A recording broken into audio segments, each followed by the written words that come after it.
G'day new starters. That time of week again. This last couple of days my television has had in the background the ringing themes of national anthems and frantic activity. It's playing the Commonwealth Games, and I'm keeping one half ear on the various results as things going on in the background. And in that process, I have become increasingly aware of two things that I see happening constantly as the games are being played out over this couple of weeks. First is how much joy the competitors seem to be having, not just with the competition, but within themselves and with the competitors as they enjoy that environment together. It does indeed seem like a place just filled with friendship and filled with happiness. In fact, the games have become known as the friendly games, as people enjoy the experience together. But the second thing, which seems to be in opposition to that, but actual fact goes along hand in hand with that, is the number of times that people will come to the end of a competitive event and then talk about how the pain that they endured during that experience. And of course, not just during that experience, through all the years of preparation to get to that point, they've experienced a great deal of pain. It's very interesting to me how consistently joy and pain go together in our lives.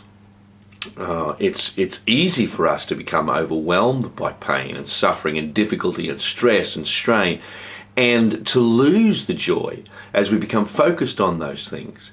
But it seems to be that for some people at least, the experience of pain and the going through that experience opens up a doorway into a life filled with joy and happiness. And I have come to the conclusion that it isn't the pain so much, it's what we do with the pain. While we are going through pain, our thoughts become very, very focused on who we are as an individual. We're experiencing pain, we might say, why am I doing this? Or why has this happened to me? We might even begin to say, well, the world is against me.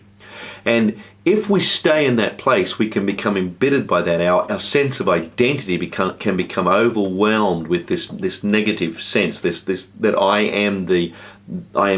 exist for the purpose of pain, or perhaps in my life I'll never know anything else but pain because that's all I deserve. Those kinds of thoughts. But on the other hand, for some people, it seems that they recognize as they walk through that pain and they come out to the other side, they are better people as a result of that pain. And in the simplicity of a sporting event, obviously the link is I go through that pain and I achieve my goals more easily, or they're more accessible to me, and then the rewards of that accessibility are very prominent in terms of people's applause and recognition and perhaps even money. But it's not completely untrue of other life journeys and other processes of pain. When we go through that pain, we can begin to focus on the things that are most important to us, and we can come out the other side and begin to live our lives out of those values that are most important to us, rather than out of the circumstances that might cause the pain. And so I recognize that as we walk through our lives and we make those choices in the place of pain, we are choosing the kind of people we will be. It's very interesting that in writing to his young friend Timothy, Paul says physical exercise is of a little profit, or it is worth something. But what's of much more value is to become the kind of person that lives victoriously through this life and into the life that is to come. And he speaks about that in terms of godliness, of being like God. And many times our pain, our suffering of our life allows us the privilege of stepping back and focusing on the things that are most important, and allowing in that place for the love of God to transform us and shape us like himself. You know, if we're going to love people, we are going to experience pain. And during that time, we get to choose, are we going to focus on the pain of the love, or are we going to focus on the goal of the love? And to be able to love people into a place where they're experiencing the kind of wonder that goes along with a transformed life. It's going to be important for us to recognize that pain holds within it a privilege. The privilege of knowing ourselves as the people we really want to be.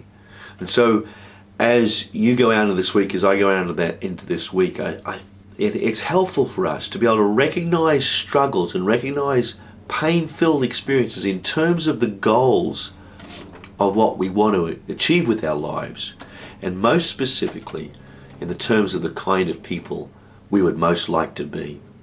I hope this thought lasts with you throughout the week ahead and beyond. Thanks for being with me.